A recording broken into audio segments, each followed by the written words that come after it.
¿Qué hacer cuando la bolsa está en máximos? ¿Parar tus aportaciones periódicas? ¿Consolidar o no beneficios? ¿Esperar una caída?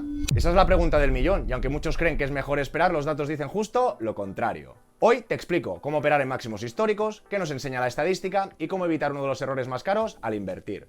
Así que no te pierdas este vídeo. ¡Vamos allá! Hola a todas y todos, bienvenidos al Banquero del Pueblo. Aquí aprenderás sobre finanzas de forma clara y sin rodeos, para que tomes mejores decisiones, hagas crecer tu patrimonio y logres tus objetivos financieros. Y antes de decidir qué hacer en máximos, tenemos que recordar de dónde venimos y, sobre todo, de qué tipo de inversor estamos hablando. Porque no es lo mismo tener un patrimonio ya ahorrado, que aún no has invertido, ese importe gordito que llevas tiempo acumulando, que hablar de tu ahorro mes a mes, el que entra en piloto automático con tus aportaciones periódicas. En el primer caso, si ya tienes un capital importante por invertir, ya vimos en el gran debate entre invertir de golpe o poco a poco, os dejo el vídeo por aquí, que estadísticamente lo más rentable era invertir todo de golpe. Y así lo demostraban estudios de Vanguard y Morningstar. La mayoría de los años, quien invertía de una sola vez ganaba más rentabilidad a largo plazo. Pero claro, si justo después venía una crisis, podías pasarte años recuperando. Por eso, desde la prudencia, concluimos que lo más sensato era repartir ese importe grande en 4 años y una vez invertido, continuar con tus aportaciones periódicas. Así combinabas estadística y sentido común. Y ahora recordemos los tracks del S&P500 desde el 2001 y desde el 2004. Y en estos gráficos o leyendas solo nos tenemos que fijar en los tres últimos datos. Imaginar que hacemos una aportación única de 126.000 euros. La segunda comparativa en discontinuo sería que esta aportación única la ponderábamos en 4 años. Y la última comparativa es que estos 126.000 euros no los ponderábamos en 4 años, sino que los poníamos muy poco a poco a 20 años vista. ¿Y qué nos damos cuenta? Que si hubieras empezado a invertir justo tras la crisis de las .com, en este caso con el DCA hubieses quedado en primera posición. Y en cambio, si lo hubiéramos hecho en 2004, saliendo de esa primera crisis, ya con el mercado recuperado, ganaba invertir de golpe. Pero si os fijáis, entre el track del 2001 y el 2004, la que está en discontinua es el DCA, y en este primer escenario quedaría en segunda posición, pero es que en el último caso más peyorativo quedaría en primera. En cambio, si hubiéramos invertido de golpe, en este escenario que era un poquito más positivo, hubiéramos quedado en primera posición, pero en este escenario más negativo, que salíamos y venía otra crisis, hubiéramos quedado en última posición. Y esto demuestra que, aunque nadie sabe dónde estamos exactamente en el ciclo, el método de aportaciones periódicas te mantiene en juego con buena estadística y bajo estrés. Y en cambio, saltando al segundo caso, si hablamos de un ahorro periódico, recurrente, SDCA mensual, aquí no hay debate, ese método no se toca. Porque esa es tu base, la parte que trabaja por ti sin depender de adivinar los mercados. Y eso sí, un matiz importante, todo eso tiene sentido si hay ahorro real detrás. Si ahora mismo no estás ahorrando, no pasa nada. Primero toca estabilizar tu economía. Invertimos no para hacernos ricos, sino para no perder poder adquisitivo y hacer que el dinero no se encoja con la inflación. Por eso siempre decimos o repetimos que la estructura mínima es clara, un fondo de emergencia y entre un 20 y un 30% de tus ahorros en indexados automáticos. Y que quede claro, ese 20 o 30% no es el final del camino, es el punto de partida. Y me alegra ver que cada vez más sois muchos que escribís o me preguntáis: Vale, ya tengo la base, ¿cómo sigo, banquero? Pues precisamente ahora, ya que llevamos 3 años con el canal y muchos ya habéis asentado estas bases, tocará avanzar en breves o en los próximos vídeos. Y pequeño spoiler, el siguiente paso será ampliar gradualmente esa parte indexada, quizás a un 40, o empezar a introducir poco a poco bloques más satélites, ETFs temáticos o incluso acciones de calidad que pueden dar un plus de rentabilidad sin asumir un riesgo excesivo. No es una llamada a la especulación, sino una evolución natural del método. Y si os interesa que entremos en este terreno, déjamelo en comentarios, porque pronto vendrán vídeos muy interesantes sobre cómo hacerlo con cabeza. Y aquí es clave el papel de un buen broker. Y en mi caso utilizo Freedom24, que además de patrocinar este vídeo, es una de las plataformas que utilizo en mi día a día. Y lo hago por 3 motivos. 1. Cumple con la normativa europea y MiFID II, y eso significa que los valores siempre están a tu nombre, y cuenta con el Fondo de Compensación para Inversores de Chipre con protección hasta 20.000 euros. 2. No operan con CFDs, trabajan solo con activos reales, acciones, ETFs y bonos de verdad. Y 3. La transparencia. Freedom24 es la marca europea de Freedom Holding Corp, un grupo cotizado en el Nasdaq incluido en el Russell 3000. Además, ofrecen acceso a más de 40.000 acciones y más de 3.600 ETFs de todo el mundo. Y desde su portal Que Comprar suben reseñas y ideas de inversión cada semana, tanto de acciones como bonos y ETFs. Y aquí vais a encontrar desde los clásicos de renta variable como el S&P500, el MSCI World, FTSE All World, hasta monetarios y de renta fija. Y ojo, porque ahora mismo tiene una promoción de bienvenida muy atractiva, con la que puedes conseguir hasta 20 acciones de regalo valoradas de 3 hasta $800 cada una. Y aquí podéis ver la lista completa de compañías, desde gigantes como BlackRock hasta otras más pequeñas. Al final es cuestión de suerte, pero es un extra que te da valor desde el principio. Y recuerda, solo por abrir cuenta y hacer tu primera recarga desde 1.000 euros puedes acceder directamente a la promoción. Abrir la cuenta es un proceso sencillo, no te llevará más de 10 minutos. Eso sí, en algunos casos pueden pedirte documentación adicional, y es normal, es el procedimiento de prevención de blanqueo de capitales como cualquier otra entidad regulada y segura. Te dejo todos los detalles y el enlace en la descripción del vídeo. Y ahora llega la gran duda. ¡Banquero! La bolsa está en máximos. ¿Paro mis aportaciones? ¿Consolido? ¿Traspaso un monetario? Y una imagen vale más que 1000 palabras. Fijaos en esto, el comportamiento de la bolsa americana, alias el S&P 500, durante las dos últimas décadas. Desde el año 2000 hemos tenido varias fases muy claras. Primero, una década entera de rango, con la crisis de las .com y con las crisis subprime, una etapa de acumulación brutal. Y si no os suena o para recordar esos ciclos o fases del mercado, os dejo otro vídeo por aquí. Finalmente, en 2013 el S&P 500 superó estos máximos y ya lleva desde entonces más de 12 años creciendo sin volver a esos niveles. Y cada corrección que podemos ver en el gráfico ha servido para consolidar los máximos anteriores. Y una vez consolidado, el mercado ha seguido subiendo, y aunque no siempre pasa de la misma manera. ¿Qué os quiero decir? Después de salir de esta fase de acumulación en 2013, cuando hubo un retroceso o caídas en 2015, ya nos damos cuenta que no consolidó los anteriores máximos. Pero en cambio, en el siguiente track, que iría del 2013 hasta ese COVID, hasta el 2020, sí que podíamos ver que con mucha velocidad y con mucha agilidad, y de manera muy brusca, por supuesto, consolidamos o casi testeamos estos máximos del 2015. Y esto en los últimos años parece que se repite más o menos. ¿Qué os quiero decir? Aquí volveríamos a ver los máximos anteriores del conflicto Rusia con Ucrania, ese gran retroceso, y más o menos estábamos consolidando este COVID. Ahora hemos vuelto a extender, aquí con las políticas comerciales de Trump, que casualidad o no, está consolidando, muy cerca de consolidar los anteriores máximos del conflicto Rusia con Ucrania, y ahora estaríamos volviendo a extender.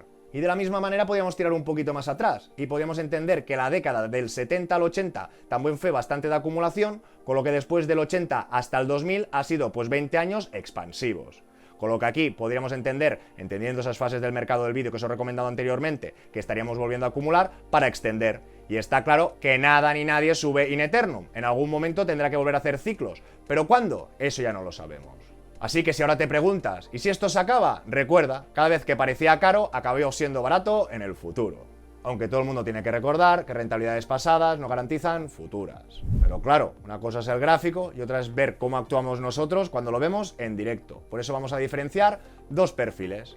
El primero, quien tenía un importe gordo y ya lo está invirtiendo. Si estás ejecutando tu plan, ya sea 4 años o de golpe, no lo cambies por estar en máximos.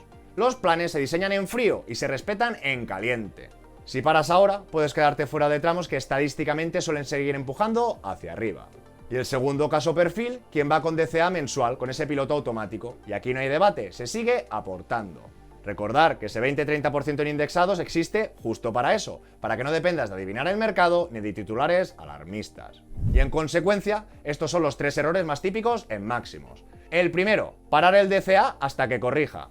Y si no corrige, te quedas fuera. Y si corrige, suele rebotar justo cuando menos te atreves a volver a entrar. Y aquí, como siempre, esto es un mundo. ¿Qué querías consolidar por aquí? Pues si nunca retrocedió, hubieras perdido el tren. ¿Qué querías consolidar por aquí? Pues bueno, tendrías que haber consolidado en pleno COVID. No sé si los hubieras tenido para meterlos.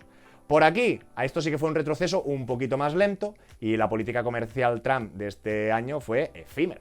Error 2. Consolidar por miedo, no por objetivo. Vender porque está muy alto no es una estrategia. Vender porque has cumplido un objetivo financiero, sí. Comprar la casa o tener esa entrada, jubilarte o llegar a un importe concreto, eso sí que lo es. Y el tercer error, cambian a productos que te dan seguridad solo por estar arriba. Rotar a corto plazo por nervios te puede sacar del juego justo antes del siguiente tramo alcista. Y la idea central es simple y se repite. Los máximos no son una señal de sal del mercado, son la consecuencia natural de un proceso alcista en el largo plazo. La pregunta no es ¿está caro?, sino ¿mi plan contempla ese escenario? Si la respuesta es sí, sigue en el plan. Si la respuesta es no, ajusta el plan, pero no improvises la operación.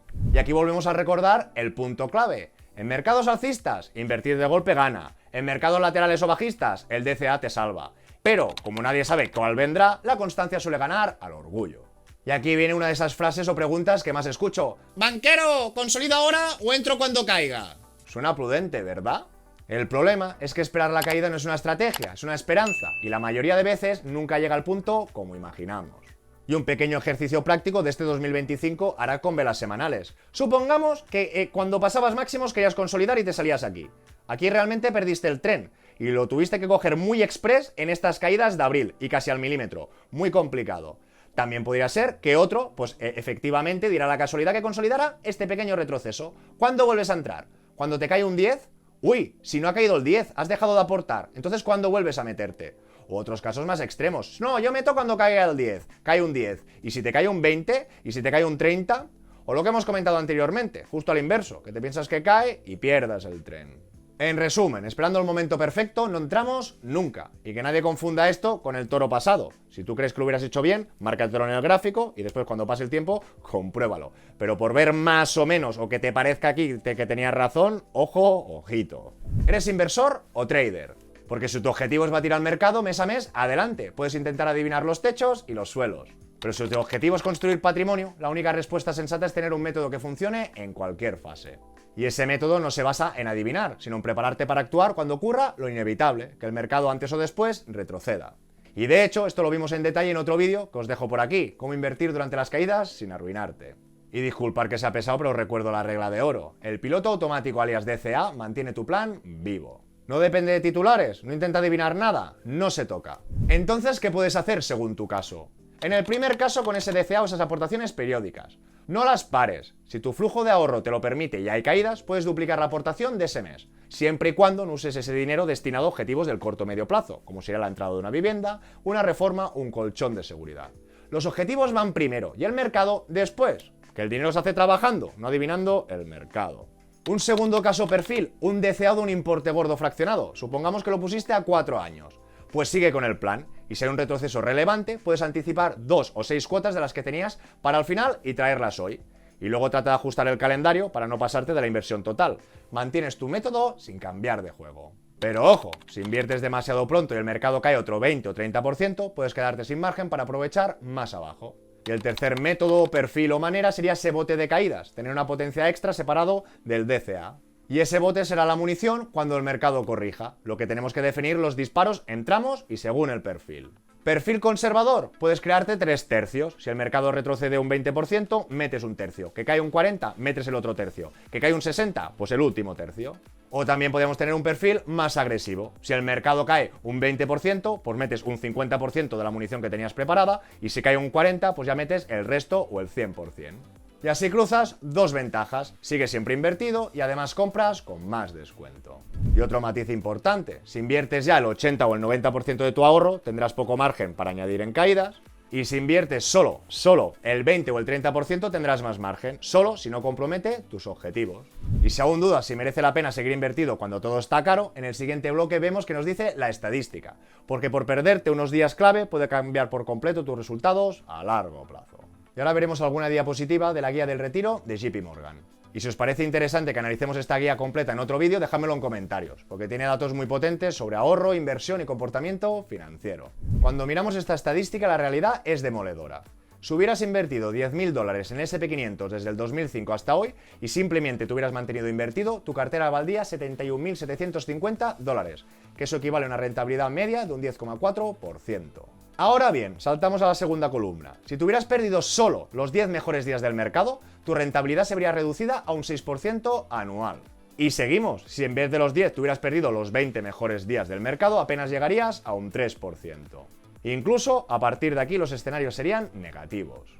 Y lo más curioso, que lo podéis detener y leer con calma, es que 7 de esos 10 mejores días ocurrieron justo después de los 10 peores. Por eso, vender por miedo o por pensar que consolidas es casi garantizarte que pierdas la recuperación. Así que estar fuera del mercado es mucho más caro que soportar la volatilidad.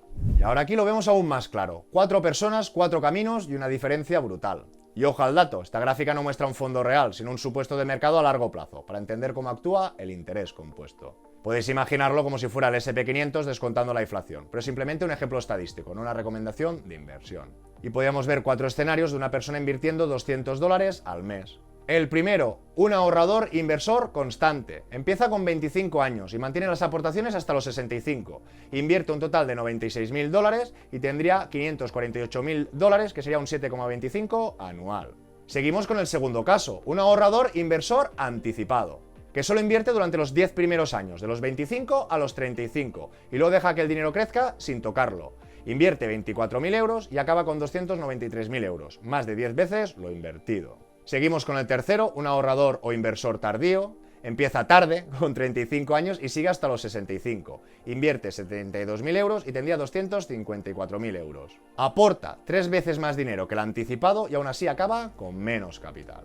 Y ahora terminamos con el ahorrador constante y sin invertir. Ahorra 96.000 dólares en esos 40 años, pero los deja en efectivo, ganando apenas un 3% anual, que a él ya le gustaría. Y el resultado final sería el más pobre, 190.000 dólares. La conclusión es clarísima, no se trata de acertar el momento perfecto. Empezar antes y mantener el método marca toda la diferencia. Por eso, no pares tu DCA, no dejes de invertir solo porque el mercado está alto. La estadística dice que el coste de parar es mucho mayor que el de mantener o continuar. Y en esta gráfica vemos los resultados de la renta variable estrecha cuando más tiempo llevas invertido. Si inviertes un año, lo mejor y lo peor que te podría pasar, ganar un 52, perder un 37. Ojo que con los bonos ganar un 33 y también perder un 13. 5 años consecutivos, ya minimizamos las pérdidas a un -2. Con 10 años a un -1. Y a 20 años vista, positivos a un 6. Y estaríamos hablando de un track del 1950 al 2024 del SP500. Cuanto más largo es el horizonte, menor dispersión y mejor probabilidad de salir bien. Y esto es exactamente lo contrario de hacer trading en máximos. Conclusión táctica para máximos.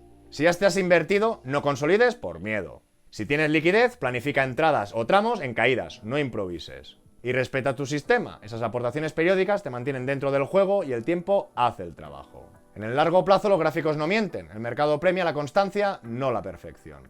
Y ahora te pregunto, ¿eres de seguir con el piloto automático o de guardar liquidez para disparar en las caídas? Os leo en comentarios. Y si este vídeo te ha ayudado a poner orden, dale like, suscríbete si aún no lo estás y compártelo con aquella persona que quiera consolidar y esperar la bajada. Nos vemos en el próximo.